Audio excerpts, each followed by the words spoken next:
Et non, Donald Trump n'est pas mort ni mourant. Pour sa première réapparition publique depuis une semaine, les journalistes avaient beaucoup de questions à lui poser, et pas seulement sur son état de santé. Avez-vous pris votre décision pour Chicago? Eh bien, nous y allons. Je n'ai pas dit quand. Écoutez, j'ai une obligation. Ce n'est pas une question politique.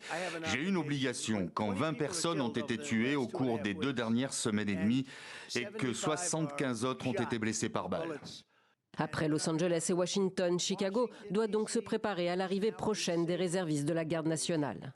J'adorerais que le gouverneur Pritzker m'appelle. Il gagnerait mon respect et je lui dirais « Nous avons un problème et nous aimerions vous envoyer des troupes. Parce que vous savez quoi? La population, il faut la protéger. » Trois-Rats, capitale mondiale du meurtre.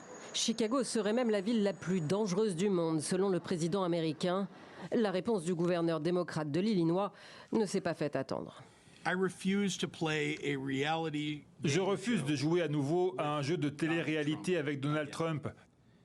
Ce que je veux, ce sont les fonds fédéraux qui ont été promis à l'Illinois et à Chicago pour des programmes de prévention de la violence qui ont fait leurs preuves.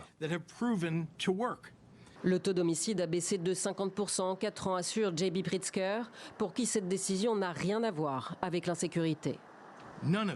Rien de tout ça n'a pour objectif de lutter contre la criminalité ou de rendre Chicago plus sûr. Rien. Pour Trump, il s'agit de tester son pouvoir et de créer du spectacle politique pour dissimuler sa corruption.